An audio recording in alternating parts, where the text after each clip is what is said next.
네, 안녕하세요. 오늘은 8번째 시간입니다. 비즈니스 모델 스키마, 비즈니스 모델 설계도, 설계 이런 의미의 그 강좌입니다. 비즈니스 모델 스키마에 관한 8번째인데 기존의 그 비즈니스 모델 캔버스가 직관에 기초한 그런 그 비즈니스 모델 설계 기법이었다면은 비즈니스 모델 스키마, 지금 이 시간에 다루는 이 스키마는 이론의 바탕을 둔 것이다 라는 그 차별성을 갖다 지니고 있습니다. 그래서 오늘은 이론에 기초한 비즈니스 모델을 어떻게 디자인하고 어떻게 혁신할 것이냐에 관한 것을 다루는 두 번째 시간입니다. 그래서 오늘 두 번째 다룰 내용은 비즈니스 컨셉션 앤 비즈니스 모델. 비즈니스 컨셉션, 그럼 지난 시간에 말씀드렸습니다만은 비즈니스에 대한 구상, 비즈니스를 어떻게 구상할 것이냐, 구상도에 관한 얘기입니다. 그리고 비즈니스 모델. 비즈니스를 구상한다라는 의미는 크게 두 가지입니다. 어떤 그 니즈를, 시장 속의 시장 니즈를 기업의 어떤 그 기업 역량을 통해서 그 일을 충족시킬 것이냐에 관한 기본 구도가 바로 비즈니스 컨셉션입니다. 오늘은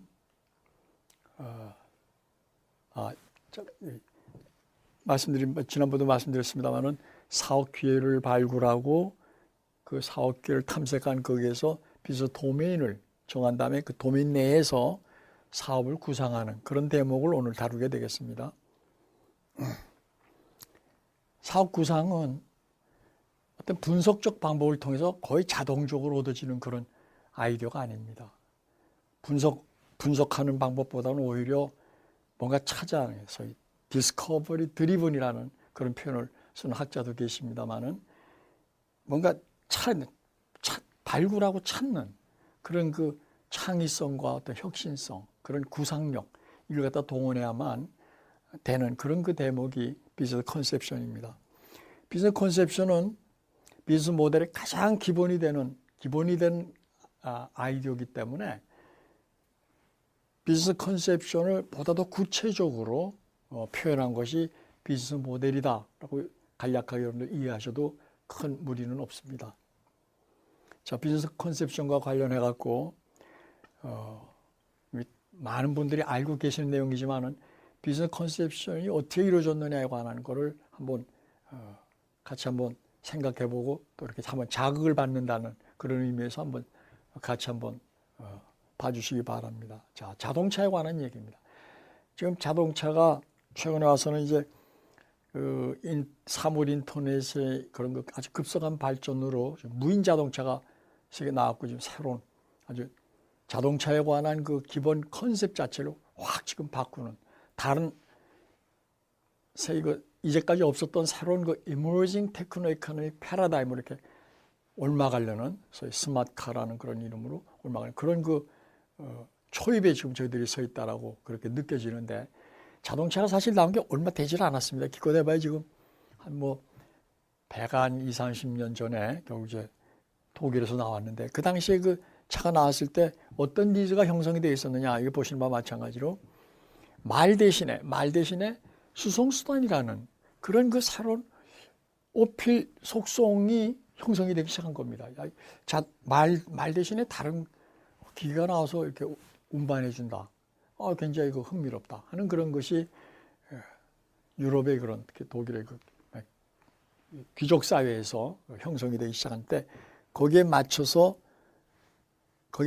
위한 이것이 하나의 emerging 어필 속성을 갖다가 충족시키기 위한 이것이 만약에 seek the best라면은 get to the best의 관점에서 그 니즈에 맞춘 이노베이션을 제일 먼저 구체화시키고 구상한 그 사람이 바로 다임러 벤츠입니다. 그래서 가솔린 차를 갖다가 만드는 것이 이제 자동차 산업의 시작이었, 우리 다 알고 있는 내용이죠. 자, 이것이 한 1900년을 이렇게 지나면서 미국에서 대단한 급성장의 그런 그 성장 단계에 접어듭니다. 미국이 영국에 비해서 후발국이었던 미국이 급성장하는 그런 단계를 거치기 시작하는 겁니다. 특히 남북전쟁 이후에 그래서 성장이 되다 보니까 많은 사회 간접 자본 이런 것이 확충이 됨에 따라서 아주 구매력도 생기고 그래서 매스 익스플리시트 디맨드가 형성이 되는 겁니다.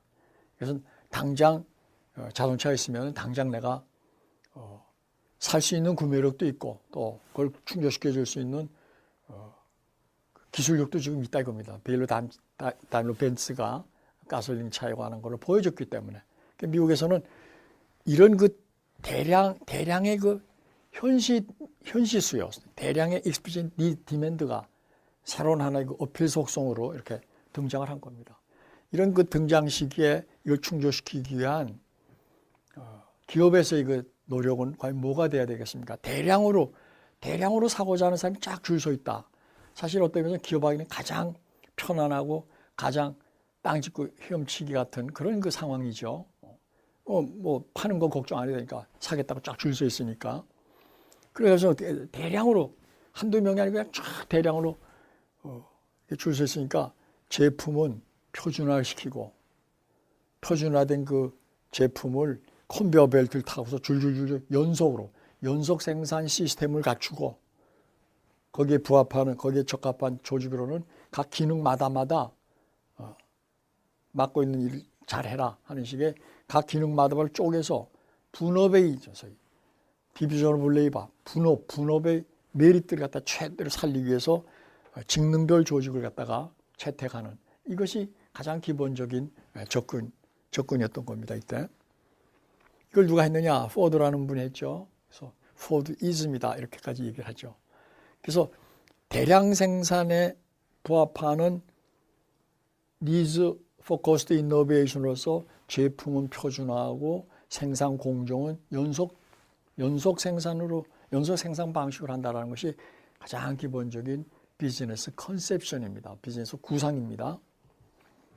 자, 좀 세월이 지나가다 보니까 너도 나도 할 거 없이 전부 포드가 제공해주는 T 모델이라는 똑같은 모델을 갖다 전부 타면서 한 30년 지나다 보니까 1930년부터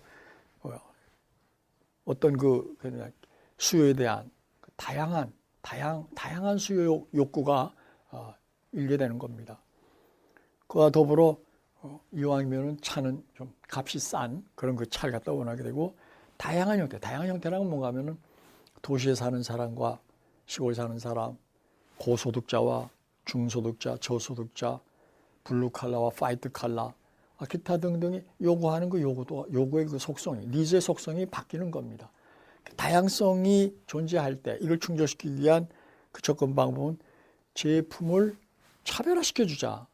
좋은 걸 원하는 차, 아주 사치스러운 차를 원하는 차, 뭐 보통차, 뭐 컴팩, 서브 컴팩 여러 개 나눠 갖고서 제품을 차별화시켜 주자. 그리고 차별화된 그 제품은 각 제품마다를 사업부로 둬갖고 사업부제를 갖다가 채택을 하고 사업부제 채택하다 보니까 사업부와 사업부 간에 서로 상충되는 요소가 생길 때 그걸 조정해주기 위한 라인과 스텝 기능을 통해서 조정 통합해주는 사업부와 사업부 간의 그런 이견이라든가 자원의 배분이라든가 그 여러 자원의 그 할당에 있어서 뭔가 조정하고 통제전 이런 기능을 살리기 위해서는 라인 조직은 있었지만은 스텝 기능을 갖다가 두는 필요가 있다. 라인의 스텝 기능을 두죠. 사업부제를 도입을 하다 보니까 도입을 한다면은 다양한 수요를 갖다 충족시켜 주는데 부합하는 하나의 아이디어 아니냐 이런 구상을 갖다 한 것이 바로 GM입니다. GM의 슬로안이라는 사람이 결국 슬로아니즘을 갖다 형성하는 그런 그 대목을 지금 우리는 볼 수 있는 겁니다. 이것이 2차 세계전을 거치면서 미국의 여기 얘기는 안 했습니다만 크라이슬러까지 그 미국의 빅3가 아주 전 세계 자동차 산업을 갖다 선도하게 되는 겁니다. 2차 세계전이 끝나고 60년 들었으면서부터 디맨드가 더 아주 다양화되는 겁니다. 그리고 자동차 생활에 관한 그 자동차 생활이 굉장히 아주 포퓰러라이즈 되는 굉장히 보급이 말하자면 굉장히 보급이 널리 돼 갖고 자동차 생활이 아주 자연스럽게 하나의 그 자동차 생활 문화를 갖다 형성하는 그런 시기면서 보다 더 다양한 걸 요구하게 되는 겁니다. 이때 패전국이었던 독일의 폭스바겐은 여기에 맞춰서 모든 자동차를 다 지금 다양화된 자동차 차종별로 다 들어갈 수는 없으니까 그 중에서 마켓 세그멘테이션이라는 시장 세분화 전략을 통해서 아주 소형화 시장, 소형 차량 시장에 진입하는 겁니다. 거의 딱정벌레는 한 차종을 갖고 접근하다 보니까 조직은 기능별 조직이면 족한 거죠. 아까 포드가 취했던 거와 마찬가지로. 그리고 그 딱정벌레라는 거기에 특이한 그 게르만의 정신이 밴 그런 걸 갖다가 가는 전문차를 갖다가 선보임으로써 이런 그 새로운 어필 속성에 대해서 이런 인노베이션, 니즈 포커스 인노베이션 그 구상으로 접근한 것이 딱 핏이 맞은 겁니다. 그래서 폭스바겐이 세계 자동차 산업에 진입을 해갖고 성공적으로 가는 그런 그 모습을 갖다가 60년대 이후서부터 보여주고 있고, 폭스바겐 그 이후에도 세계 도요타에 이은 그 두 번째 거대한 그런 그 자동차 메이커로서의 그런 그 면모를 갖다가 지금까지도 유지하고 있는 겁니다. 자, 70년 들어서면서부터 자동차 생활이 더욱더 성숙화됨에 따라서 자동차를 써봤던 사람들의 그 니즈 속성은 어떻게 봐? 뭐가 어필 속성으로 바뀌냐? 내가 차 주문을 하면은 곧 퀵 딜리버리를 갖다가 받았으면 하는 거가 가장 강력한 그런 그 어필 속성으로 등장하는 이 타이밍에 역시 패전국이었던 일본의 도요타는 퀵 딜리버리에 맞게끔 폭스바겐이 추구했던 것과 마찬가지의 시장 세분화를 통해서 소형차 시장을 우선 타겟으로 직능별 조직을 갖추고 거기에 저스트 인 타임이라는 아주 일본 특유의 새로운 생산 공정 하나의 그 혁신 내지 하나의 혁명에 해당하는 지트 혁명에 해당하는 그런 걸 갖다가 전개하게 되는 겁니다. 저스트 인 타임에 대해서 도요타 방식이다, 뭐 일본식 생산 방식이다, 기타 등등 말로 많이 얘기를 합니다만, 단적으로 말씀드리면은 이제까지 여기 그 방법은 미는 방식입니다. 수요가 이게 있을 이런 수요가 있을 것이니까 지금 자동차를 설계하고 해서 한 2년, 3년 후에는 이런 게 있으니까 2, 3년 전부터 해갖고 밀어내는 방식입니다. 다행히도 자동차를 개발하고 한 2, 3년 후에 개발했을 당시 생각대로 시장의 니즈가 그렇게 형성이 됐을 때는 아무 문제가 없는데 그 차지했을 때는 굉장히 낭패가 되는 거죠. 거기에 반해서 이 도요타의 그 오노다이치라는 그 기술 담당 부사장은 이 저스트 인 타임이라는 거꾸로입니다. 그러니까 푸시 대신에 풀 방법으로 합니다. 매일 마지막 라인에 조립된 여러 차종, 다양한 차종을 고객들이 자기 마음에 맞는 걸 좀 이렇게 빼가다 보면은 쌓아놨던 것 중에 재고가 많이 빠져나가게 재고 빈 것만큼은 그 앞 공정 가서 다시 가져오고 또 그 앞 공정에 갖고 온 또 빈 것은 그 앞에 공정 가서 또 채워넣는 이런 그 방식으로 필요한 때 필요한 만큼을 그 공급한다라는 그런 그거를 제조, 매니팩처링 그 프로세스 안에다가 그걸 실현한 겁니다. 이 기본 아이디어는 이미 아시는 분 많이 아시겠지만 오노다이치라는 사람이 당시 미국에 출장 가갖고 그 커다란 슈퍼마켓에서 들어가갖고 불특정 다수의 그런 그 고객들이 왔고 뭐 여러 가지 물건을 막 사간다 이겁니다. 이때 과연 그 슈퍼마켓 주인이 이걸 어떻게 관리하는가에 착안해가고 가만히 지켜보니까 선반의 높이가 다 똑같아요. 많이 빼간 건 많이 비어 있어요. 그러니까 관리하는 사람이 하는 일은 빈 것만큼 이렇게 빈 것만큼 체크하고 그냥 주문하는 겁니다. 그럼 갖다 착착 채워놔 놓고 그런 그 필요한 부분만큼만 부족한 부분만큼 채워다 준다는 이 기본 아이디어를 매니팩처링 프로세스 안에다 그걸 이렇게 접목시킬 수 없겠느냐 하고 그걸 접목시킨 그 아이디어가 바로 저스트 인 타임이고, 저스트 타임은 이후에 많은 그 매니지먼트의 여러 가지 아이디어를 많이 냈죠. 간반 스타일이라든가 QC 서클이라든가 퀄리티 매니지먼트라든가 토탈 퀄리티 매니지먼트 이런 등등을 다 이렇게 유발시켜내면서 낸 그런 그 기본 아이디어입니다. 이 퀵 딜리버리라는 새로운 어필 속성을 충족시켜주기 위한 이 사업 구상은 도요타에 국한하지 아니하고 또 제조업에 국한하지 아니하고 서비스업, 특히 뱅킹, 은행업에서까지도 이걸 갖다 최대하면서 전 세계적으로 프로세스 이노베이션을 통한 코스트 다운, 이걸 엄청나게 내주는 그런 하나의 그 아주 큰 그런 그 나비 효과를 갖고 온 그런 그 아이디어 중에 하나입니다. 자, 2000년대에서 가령 대략으로 보면 같으면은 2000년 중반에 기름값이 거의 뭐 200불에 가까이 갔던 적도 있죠. 그다음에 140불. 요즘 이제 셰일가스 혁명의 그런 그걸로 지금 한 50불 선으로 푹 떨어졌습니다만은 가격이 많이 올라갈 때 고연비를 원하는 것이 새로운 어필 속성으로 등장을 했습니다. 그 환경 보존과 더불어 유가가 워낙 폭등하다 보니까 우선 연비가 좋아야 되겠다. 좋은 연비를 갖다 갖추기 위한 조건은 뭐냐? 하이 퀄리티면서도 고연비라는 그런 그 니즈 포커스드 이노베이션을 갖다 하면서 기존의 짙더라든가 또 거기다 카 일렉트로닉스 전장 시스템을 이렇게 넣으면서 고연비를 갖다가 추구하는 이런 그 접근을 했던 것이 바로 도요타하고 현대고, 특히 도요타는 뭐 그 연장선 상에서 했습니다만 현대도 이런 그 환경 변화, 새로운 어필 속성이 등장하는 그 시기에 고연비에 관한 차를 고품질을 유지하면서도 고연비를 낼 수 있는 이런 조건에서 요 시기에 아주 그 세계적인 그 자동차 메이커의 하나로 이렇게 현대가 부상한 사실을 우리는 너무나도 잘 알고 있는 거죠. 네, 다음은 비즈니스 구상과 관련된 것을 다른 예를 갖고 한번 더 보도록 하겠습니다. 지금까지 말씀드린 것은 기업 레벨에서 사업을 구상하는 그런 사례를 갖다 지금 말씀드리는 겁니다.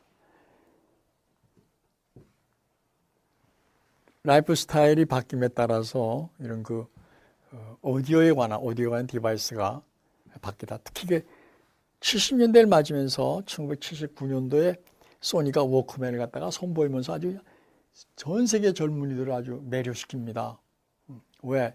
그 당시에 이 테이프 레코더, 녹음기 큰 거 이렇게 들고 다니거나 컴팩트한 게 생겼더라도 아직도 역시 큽니다. 거기에 반해서 굉장히 컴팩트한 휴대할 수 있는 그런 그런 그 니즈가 이렇게 막 이렇게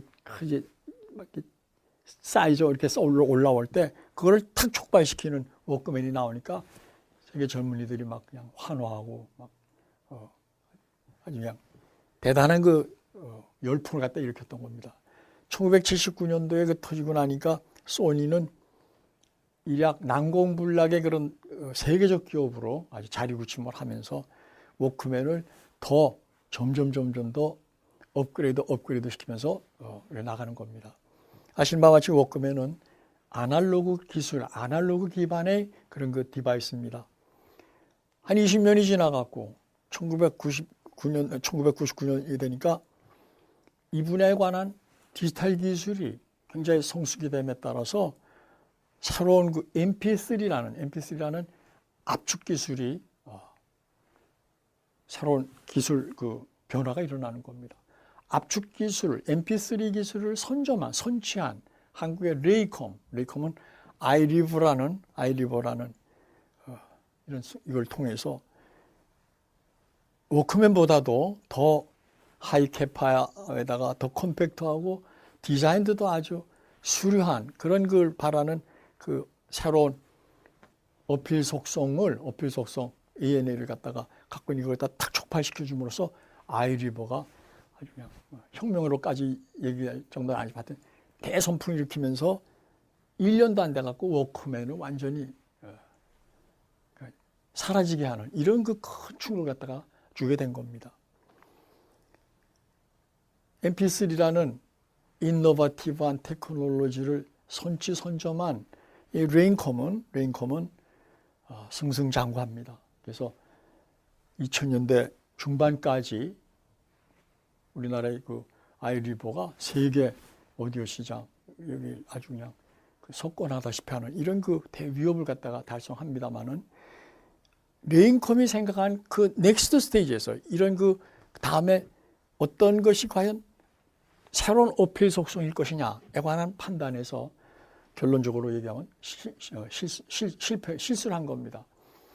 레인컴은 디자인에 매료되는 걸 보고서 더욱더 디자인에다가 더 열을 올렸고 더 팬시한 디자인을 만드는 것이 새로운 어필 속성 아니겠느냐라고 생각했는데 거기에 반해서 애플의 스티브 잡스는 디자인보다도 사용하기 편하고 음원에 대한 그 접근을 보다 쉽게 하는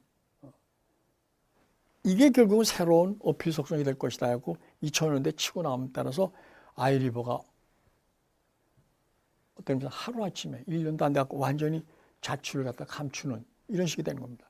한편 애플의 아이팟은 새로운 그 오디오의 그런 그 새로운 디바이스로 등장했지만은 이걸 들으면서 또한 동시에 전화까지 할 수 있다면은 이동통신 시장에 모바일 폰으로 나갈 수 있지 않겠느냐 하는 그런 구상을 갖다가 하는 모멘텀이 되는 겁니다.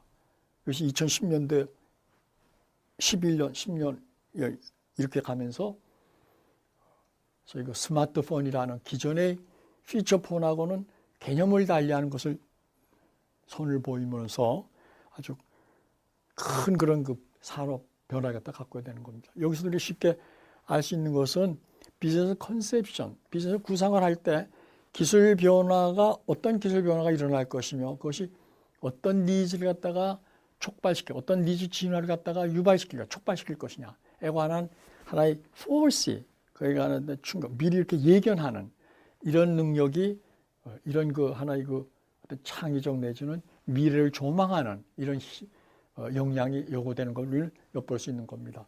아까 자동차 산업에서도 그렇고 여기서도 마찬가지입니다. 이것도 마찬가지입니다. 이거는 이제 철강 산업에서 지난 한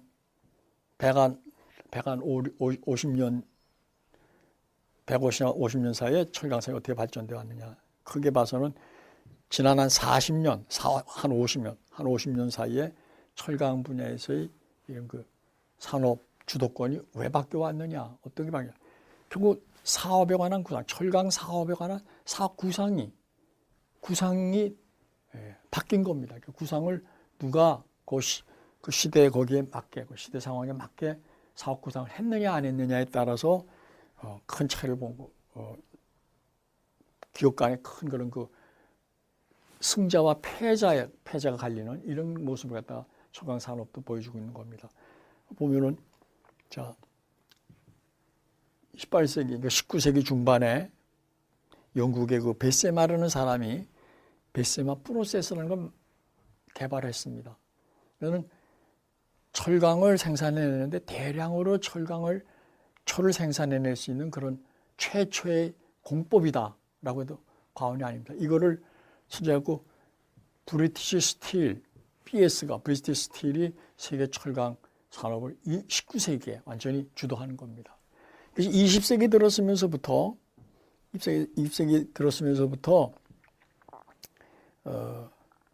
미국에서 철에 대한 대량 수요가 존재하면서 대량 실제 수요가 형성이 되는 그런 그 어필 니즈 속성에 맞춰서 대량의 기술인 베세마 공법을 들여오고 그 평로 기술을 갖다가 들여오고 말하자면 브리티시 스틸이 한 걸 그대로 들여온 겁니다. 미국에서 그래갖고 거기다가 테일러라는 사람의 과학적 관리법이 거기 가미됨으로써 US 스틸이라는 그런 그 철강 회사가 세계적인 그 철강 리딩 컴퍼니로 주도 기업으로 이렇게 등장하려고 뒤에서 그 베슬렘, 인랜드, 리퍼블릭, 스틸 리퍼블릭 스틸 기타 등등등등 미국의 많은 철강, 소위 맥시밀이라고 얘기 붙이는 고로 메이커들이 등장을 해갖고 세계 철강 산업을 주도하기 시작하는 겁니다. 19세기 후반서부터 이들 미국의 철강 산업은 크게 보면은 1970년까지 세계 철강 산업을 쭉 주도해 왔다고 해도 과언이 아닙니다. 그 사이에 1차 세계대전, 2차 세계대전을 치르는 그 과정에서 미국을 전쟁의 그 승리를 이끌게 하는 하나의 기반 산업으로서의 그런 그 승리를 갖고 있던 하나의 그 어떤 승전의 계기를 갖다가 기반을 갖다가 마련했던 것이 바로 이 미국 철강 산업이라고 보시는 겁니다. 그럼 뭐냐? 아까 말씀드렸듯이 대량의 철강 수요가 있을 때 대량 생산이 가능한 베세마 공법에다가 평로라는 이런 그 고로 형태를 갖다 취하고 테일러이즘이라는 과학적 관리법이라는 걸 갖다가 통해서 철강 산업을 경영하는 과거의 이 연구에서는 룰 오브 썸, 주먹구구식이다. 그러니까 경험률에 입각한, 경험률에 기초한 그런 그 경영 방식으로 수행했던 거기에 반해서 과학적인 방법으로, 그러니까 동작 연구와 시간 연구를 통해서 같은 작업을 하더라도 어떤 게 더 과학적이냐, 과학적인 작업 생산성, 작업 능률 어떤 것이 더 높이느냐에 관한 것을 한 겁니다.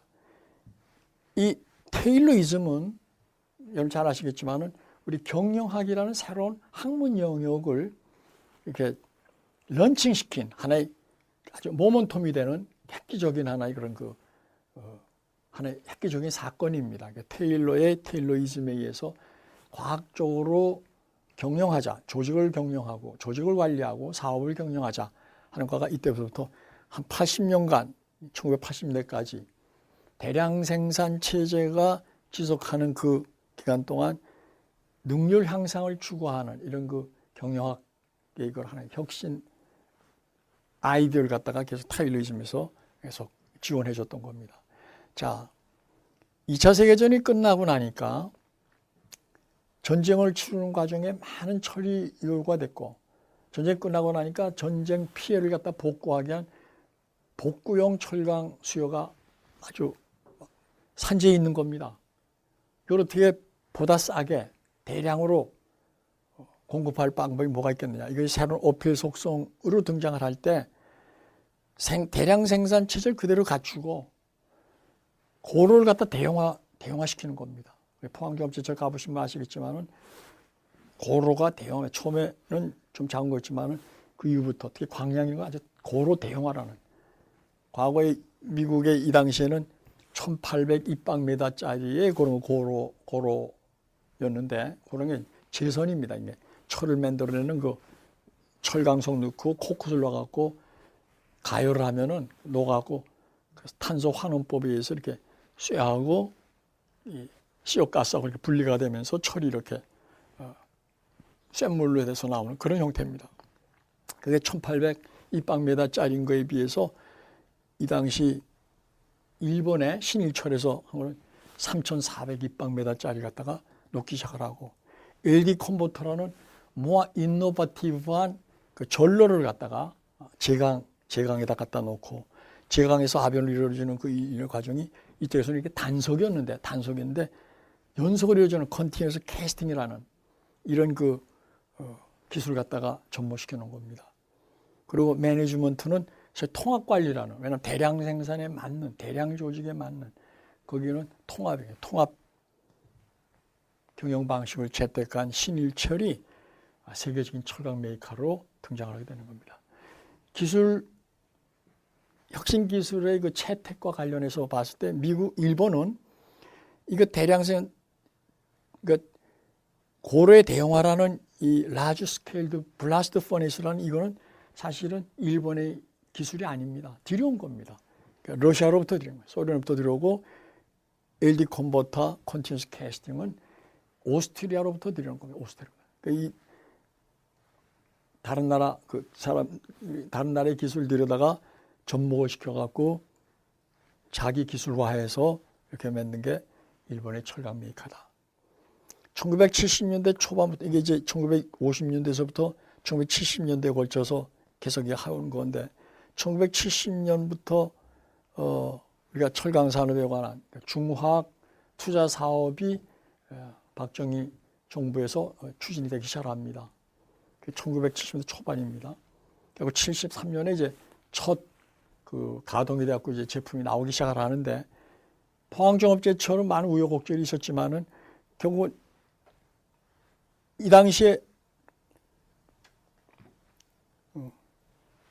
그 73년도에 오일샥이 터지고 79년도에 2차 오일샥이 터지는 와중에서 이때보다는 철강에 관한 수요가 좀 약간 줄긴 했지만 여전히 1950년 2차 세계대전 끝나고 1950년서부터 1980년대 초반까지는 대량 경제 시대가 그대로 지속이 되는 그런 하나의 추세입니다. 그 시기에 1970년 초반에 포스코가 집산인데 일본의 이 일본 신일철의 이거와 같은 아이디어입니다. 대량 생산을 위해서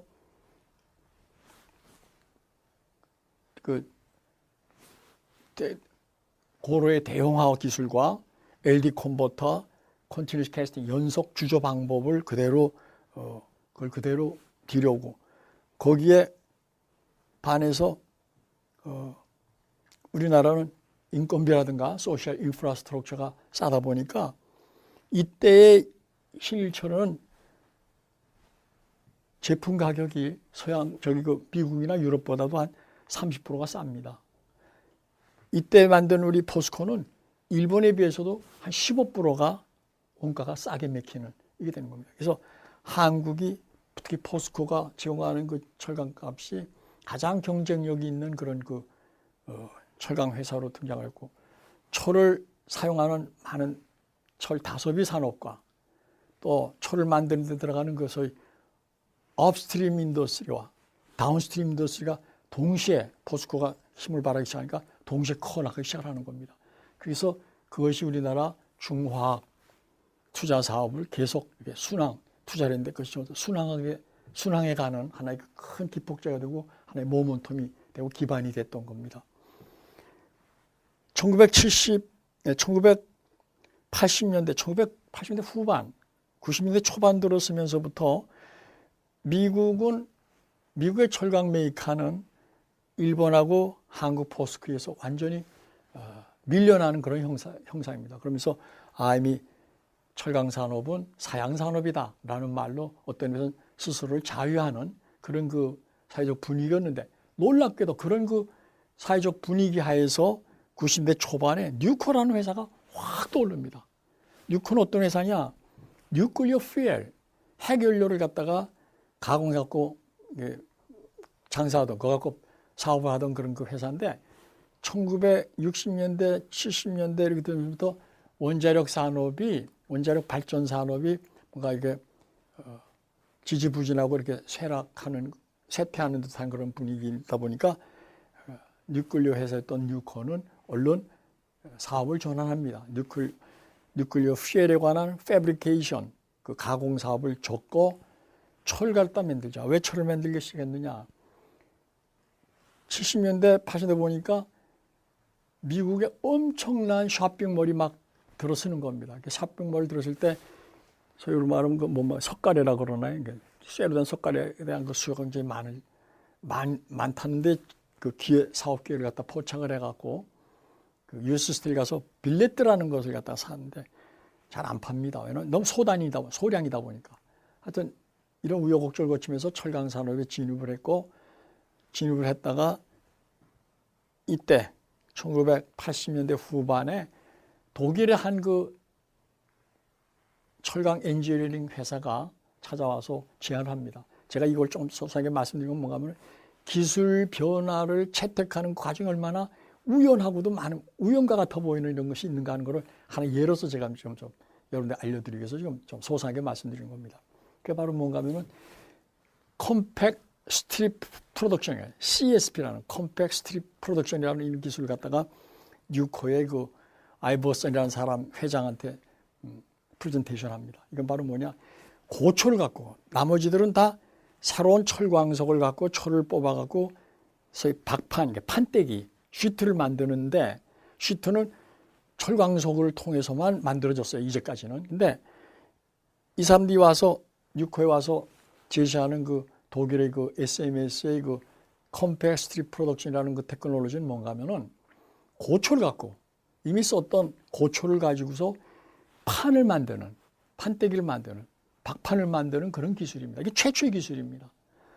그래서 딱 듣자마자 이 사람은 그날로 결정을 해갖고 미국에다가 뉴코가 철판때기를 만드는 철강 공장을 갖다 짓는 거예요. 어디다 짓느냐? 미국의 그런 많은 고철을 갖다 버리는 것은 이제 러스트 벨트, 녹 벨트예요. 러스트 벨트라고 인디아나를 주거라는 이렇게 한 3개주에 걸쳐서 이렇게 러스트 벨트가 형성되어 있는데 거기다가 공장 로케이션, 공장 입지하고 거기다 공장을 짓는 겁니다. 왜? 쉽게 고철 조달이 가능하기 때문에. 그래갖고 결론부터 말씀드리면 아주 대히트를 치는 겁니다. 왜냐면은 미국에서는 지금도 마찬가지입니다만 그 당시에도 이미 벌써 철판에 관한 수요가 아주 고급의 아주 고품질의 이유가 없다. 그냥 품질은 보통 수준이면서 값이 좀 싼 게 있으면 좋겠다라는 그거가 새로운 어필로 굉장히 많이 이렇게 형성돼 있었습니다. 근데 그걸 딱 맞는 그 니즈 포커스 이노베이션에 해당하는 게 바로 뭔가 하면은 독일 그 철강 엔지니어링 회사가 제시한 CSP라는 컴팩트 스트립 프로덕션이라는 기술이 딱 맞는 겁니다. 그러면은 보통 수준의 철강 시트, 박판을 아주 싸다라는 건 뭔가 하면은 아까 이런 코너 메이커, 맥시밀 그런 그 메이커들이 만드는 그 투자비만 비교해도 그거에 6분의 1밖에 안 들어가는 겁니다. 투자비가. 이니셜 인베스트, 초기 투자가 굉장히 큰데 초기 투자가 6분의 1밖에 안 되다 보니까 굉장한 가격 경쟁을 짓는 겁니다. 얘가 좀 뉴코에 관한 얘기가 좀 길어졌습니다만 뉴코야말로 다음에도 제가 좀 또 한 번 더 말씀드리려고 그래요. 좀 더 소상하게. 수요가 있을 때 그 수요를 미트시키기 위한 니즈 포커스드 이노베이션으로 몇 잘 맞은 일본 말로 한다면 아다리가 된 그런 대박을 터뜨린 그런 그 회사 예입니다. 2010년 현재 지금 전 세계 철강 산업을 갖다 주도하고 있는 것은 단연 포스코하고 뉴코 또 밑달 신일철 이건데 특히 포스코는 세계 아무데도 없는 파이넥스라는 이런 기술을 갖다 독자적으로 개발했어요. 왜 그러냐면은 아까 고로에다 집어넣을 때 뭔가 하면 럼프와라고 덩어리 철광석 덩어리 갖다 집어넣습니다. 그리고 코크스를 넣어갖고 불을 한 1400도 이렇게 올려갖고 지글지글 녹여가지고서 철물을 갖다 뽑아내는 이런 공법인데 철광석을 캐내는 철광석 산질 가보면은 덩어리를 캐다 보면은 부스러기가 철광석 가루가 그냥 산더미처럼 쌓여 있습니다. 아주 그냥 제발 누가 돈 줄 테니까 제발 좀 갖고 가라 할 정도로 버리는 게 아주 굉장히 문제가 될 정도로 덩어리는 얼마 안 됩니다. 나머지는 한번 80% 이렇게 전부 가루로 나온 거예요. 돌가루로 나온 겁니다. 그래서 저 돌가루를 가지고 뭔가 철을 만들 수 없겠냐. 꼭 이게 덩어리가 괴가 아니고 럼프화가 괴광이 아니고 가루된 분광을 갖고서 철을 뽑아낼 수 없겠느냐. 이거에 관한 연구를 갖다 한 거가 바로 파이넥스입니다.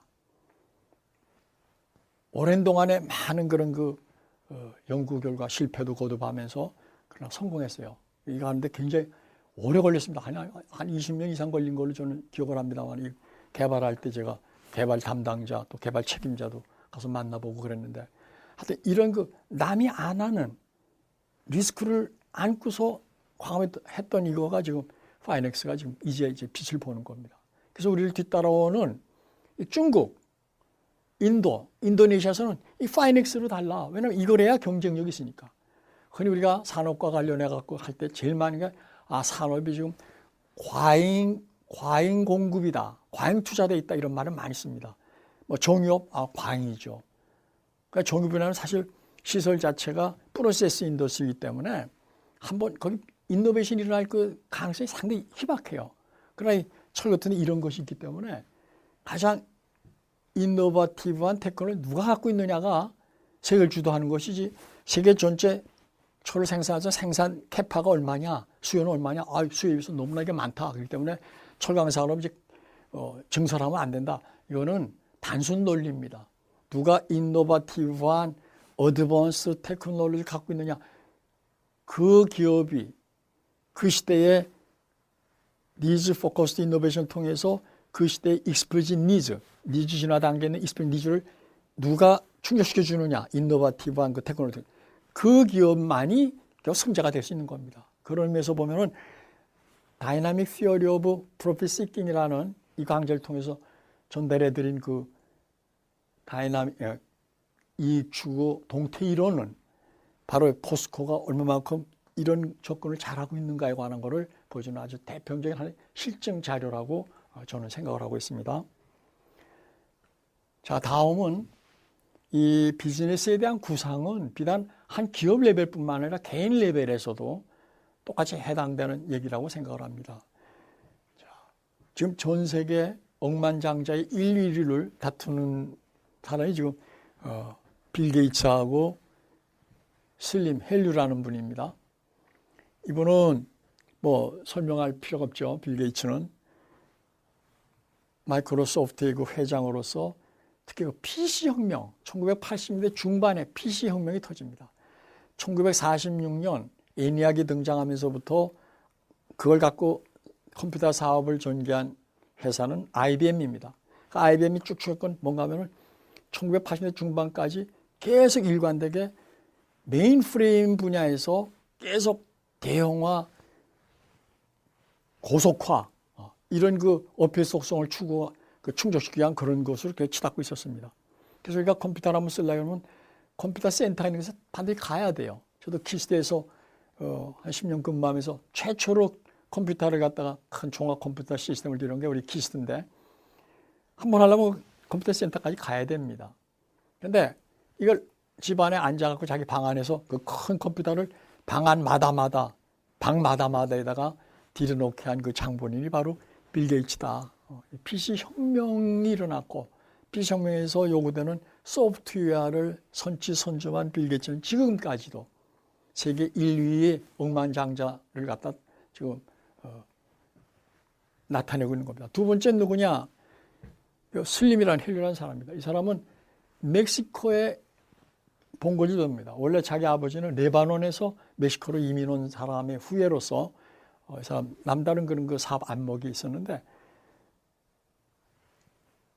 모바일로 이동통신이 모바일로 이렇게 올라갈 때 멕시코에다가 사업 기지를 두고 멕시코 잘 아시겠지만 멕시코서부터 멕시코 이남 그 엘살바도르, 혼두라스, 니카라과, 코스타리카, 파나마 중미는 물론이려니와 남미, 브라질을 뺀 나머지 모두가 다 스페인어를 갖다가 사용하는 겁니다. 동일한 언어권입니다. 동일한 언어권을 상대로 과감한 그런 그 모바일 시장을 갖다가 선점해 나가기 시작한 겁니다. 지금 아마 3억 한 5천 정도 그 가입자를 갖다가 갖고 있는 세계 최대 그런 그 모바일 그 서비스 그 프로바이더입니다. 그러다 보니까 지금 아메리카 모빌이라는 이런 그 회사를 통해서 라틴 아메리카 에스파뇰어를 쓰는 라틴 아메리카의 그 고객들의 니즈를 충족시켜주는 아주 거대한 그런 그 메가 ICT 프로바이더로서 성공을 한 건 바로 뭐냐? 모바일 혁명과 라틴 랭귀지 존에 이걸 갖다 잘 맞춘 이게 니즈고 이것이 니즈 포커스드 이노베이션이다 이렇게 볼 수 있는 겁니다. 좀 개괄적으로 이렇게 말씀드리면은 자 PC 혁명과 더불어 등장 또 억만장자로 등장해 바로 뭔가 오라클입니다. 오라클하고 오라클의 그 로렌스하고 엘리선 이런 방법은 DB 빌 게이츠는 오퍼레이팅 시스템을 가지고서 접근을 해서 그걸 아주 거기에 독보적인 그런 그 지위를 갖다 확보했고, 이 로렌스 이게 오라클에서는 DB 데이터베이스를 갖고 아주 큰 거부가 된 겁니다. 한편 1980년대에서 89년, 90년대 초반까지 소련 연방이 무너지자 동유럽 쪽에 있는 그 국가들이 자본주의 거기에 편입이 되는 그 타이밍에 제일 먼저 낙후됐던 그 경제 수준을 개발시키려면 제일 먼저 필요한 게 철입니다. 거기에 착안한 이 밑달이라는 사람, 이 사람 원래 인도 사람인데 영국에 가서 공부한 사람입니다. 영국에 기반을 둬갖고 밑달이라는 사람은 소구 지역에 이미 내용연수가 다 지난 철강 공장도를 아주 싼 가격에 내용수가 다 지난 싼 가격에 인수해갖고 동구권에 그걸 서플라이하는 이런 그 요즘 말로 비즈니스 모델을 통해서 아주 큰 거부로 이렇게 부상을 했습니다. 자기 딸을 베르사유 궁에 뭐 800만 불인가 빌려갖고 800을 주고 빌려갖고 아주 세계 명사들만 모아서 이렇게 결혼을 시킨 것으로도 유명한데 그런 사람입니다. 그 다음에 영국이 뜸에 따라 인도가 이렇게 부상이 됨에 따라서 그 안반이라는 형제가 있는데 이 두 형제가 인도의 경제가 이렇게 크게 거머쥐는 이런 거 아주 그 타이밍에 이런 어프로치를 통해서 도메스틱 마켓을 이렇게 모노폴리즘 그런 어프로치를 통해서 크게 지금 이런 사업 구상을 통해서 큰 세계적인 거부로 등장했습니다. 세계 지금 억만장자가 아직 2,000명이 안 되는 것으로 알고 있습니다. 한 2,000명 선대로 알고 있습니다만은 그 중에 10위권 안에 3명 내지 4명이 인도 사람입니다. 100위권 안에 10몇 명이 인도 사람입니다. 이게 인도라는 게 뭐 워낙에 빈부격차가 이렇게 많이 크다 보니까 거부는 엄청난 말할 수 없는 거부예요. 우리나라는 뭐 삼성의 이건희 회장님이 좀 건강 안 좋으신다면은 그래도 제일 부자라고 하는데 우리가 지금 100위권 밖입니다. 120위권인데 10위권 안에 들어가 있습니다. 자, 미국은 80년대 이후에 제조업을 놓으면서 싼 중국 제품을 들여다가 유통하면서 유통 마진을 취하는 데다가 많은 기업들이 투자를 합니다. 거기 대표적인 게 바로 월마트입니다. 이 남매지간이 다 억만장자가 돼갖고 10위권에서 10위 내지 20위권 안에 들 정도의 거부가 된 게 바로 뭐냐. 미국에서 뜨기 시작하는 제조업 대신에 중국에서 물건 들여다 공산품을 들여다 파는 유통업이 크는 그 타이밍에 그런 그 유통혁명을 통해서 월마트를 일구는 이거 우리는 쉽게 그 시대의 그 니즈 속성에 대해서 어떤 니즈 포커스 이노베이션 접근했느냐 알 수 있는 겁니다. 최근에 광명에 매장을 연 이케아 스웨덴 가구 회사죠. 이 컴프라드라는 이 사람도 마찬가지입니다. 아주 글로벌 마켓이 형성이 될 때 특이한 글로벌 거기에 맞는 그런 그 품격 있는 제품을 각자가 조립하게 하는 그런 아이디어라든가 또 뭐 돈 주면은 조립도 해주고 배달도 해주는 이런 다양한 그 비즈니스 모델을 이렇게 첨가시킴으로써 세계적인 가구를 지금 부상한 그런 회사입니다. 이분도 10위권 안팎을 이렇게 넘나드는 그런 분이에요. 또 여기도 마찬가지입니다. 중국이 G2를 이렇게 부상하는 그런 그 타이밍에 맞춰서 홍콩의 바텀 리카싱이라는 분은 다각화 전략을 통해서 차이나 붐을 갖다가 거기에 부합하는 걸 함으로써 역시 10위 내지 20위권 안에 그런 거 억만장자로 등장하는 거예요. 이거 다 뭔가 사업 구상 자체가 개인 레벨이든 기업 레벨이든 새로운 어필 속성이 뭐가 등장하느냐 그걸 충족시키기 위한 이노베이션의 접근 방법이 뭐냐 그것이 이렇게 미트가 잘 된 정말 핏이 잘 맞은 저는 그걸 어댑티브 끝드니스 적응 우수성이라고 표현하는데 적응 우수성을 살린 그런 기업 그런 개인은 결국은 대박을 터뜨리고 승자가 되지 않을 수가 없는 겁니다. 한편 지금 말씀드린 니즈가 진화하고 기술 변화가 이렇게 올 때 고객마다마다 그 니즈 진화 단계마다마다 해서 고객이 원하는 그게 뭐냐, 어필 속성이 뭐냐를 갖다 충족시키는 니즈 포커스드 이노베이션을 전개한 그런 기업은 또 그런 사람은 승자가 된다 그러는데 그것은 기업이나 개인뿐만 아니라 국가 레벨에서도 마찬가지다. 혹은 재벌 레벨, 그러니까 기업군 레벨에서도 마찬가지다라고 저는 보고 있고 그렇게 주장을 하는 겁니다. 왜 그냥 덮어놓고 주장하는 것이 아니고 우리나라 재벌의 진화 과정이 아주 가장 좋은 예입니다. 우리 재벌 그러면은 국내에 계신 분들은 본능적으로 굉장히 거기에 알레르기 반응을 내보이는 분들이 많아요. 근데 외국에 나가보면요. 굉장히 아주 신비의 대상이요. 초미의 관심의 대상입니다. 어떻게 한국의 재벌이 아주 일천한 역사 속에서 세계적인 그런 그 기업들로 부상을 하느냐. 오늘 아침 보니까 전 세계 그 브랜드 가치가 애플에 의해서 삼성이 2위더라고요. 전 세계에서.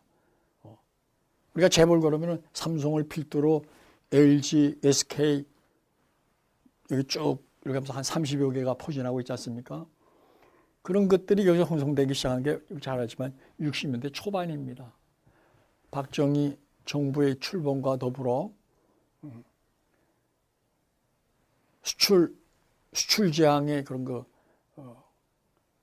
경제 정책, 수출 지향의 산업화 정책을 드라이브하는 민간 주체로서 등장한 게 결국 재벌인데 그 재벌 구조가 크게 말이 재벌이지만은 60년대 재벌은 뭐 없으니까 전부 다 외국에 의존할 수밖에 없는 거예요. 돈도 빌려오고 기술도 빌려오고 사람만 있는데 사람마저도 뭐 이렇게 well skilled 된 맨파워가 아니고 아주 less skilled 된 그 맨파워를 가지고서 공업에 참석하게 되는 겁니다.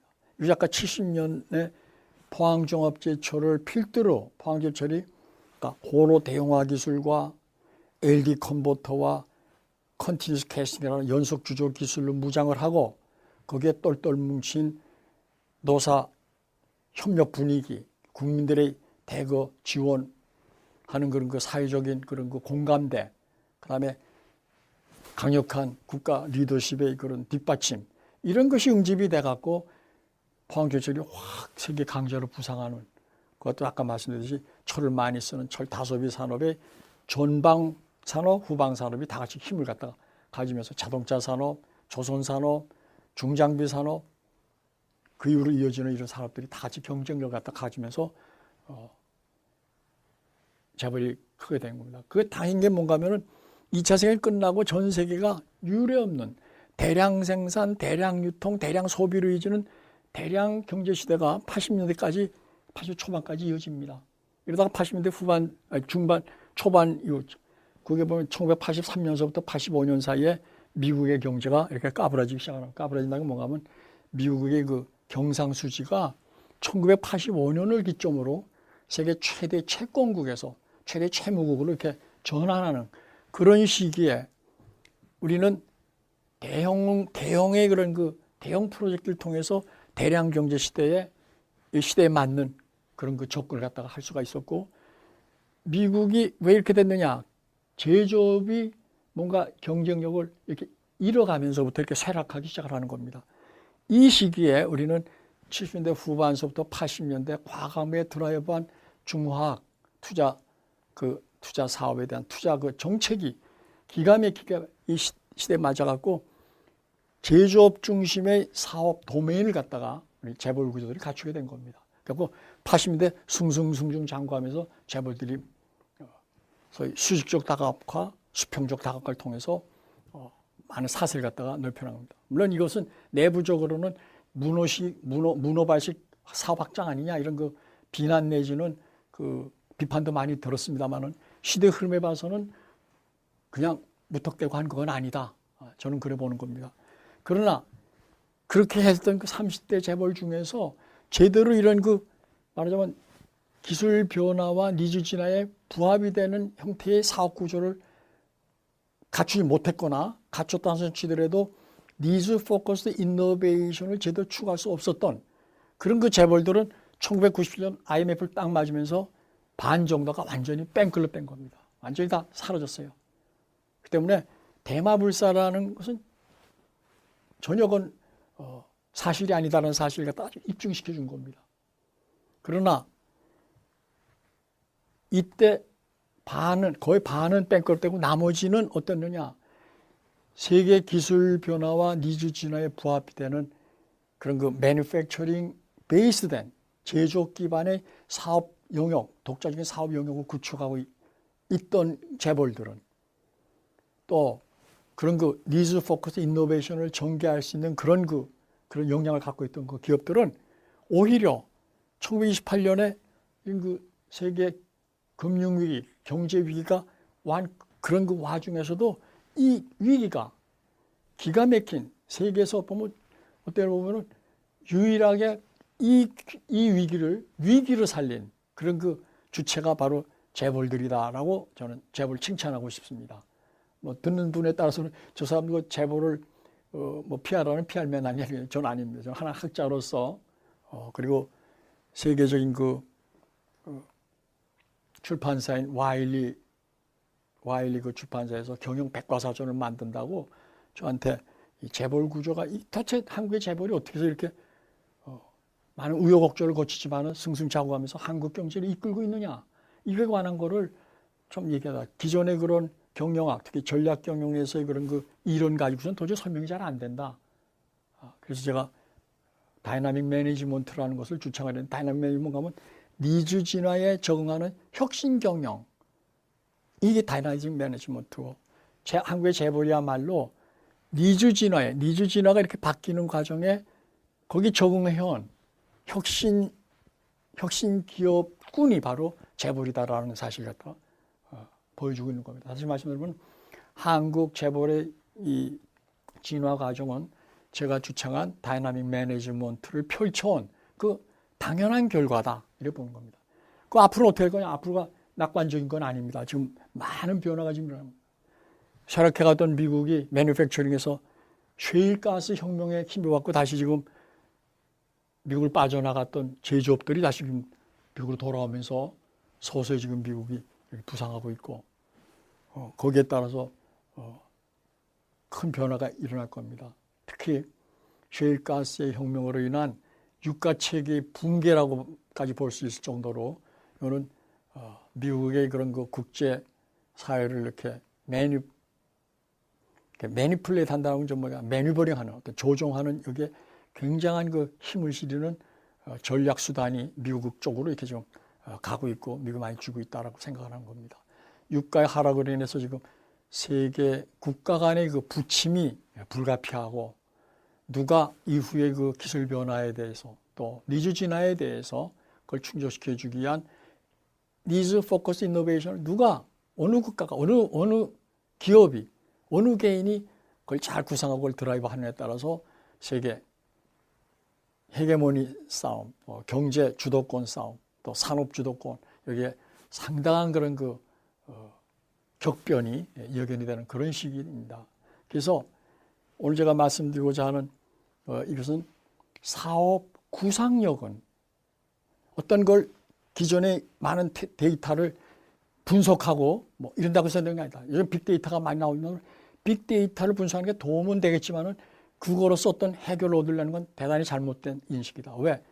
비즈니스 빅데이터는 건 기존에 있었던 거에 관한 하나의 기본적인 코먼 팩터를 끄집어갖고 부가시켜서 내보여주는 것에 반해서 비즈니스 컨셉션, 비즈니스 구상이라는 것은 미래지향적인 겁니다. 앞으로 어떤 기술 변화가 일어나고 어떤 니즈 이보루션이 전개될 것이냐에 대한 하나의 대안을 갖다가 창의성을 가지고 어떤 크리에이티브한 그 흔히 뭐죠 컴퓨터가 크리에이티브 데스트럭션 창조적 파괴라는 기존 거를 과감하게 부정하면서 그런 상황에 맞는 게 뭐겠느냐는 걸 창의적이고 혁신적으로 구상해내는 이런 그 디스커버리 드리븐 어프로치가 요구되게 되는 겁니다.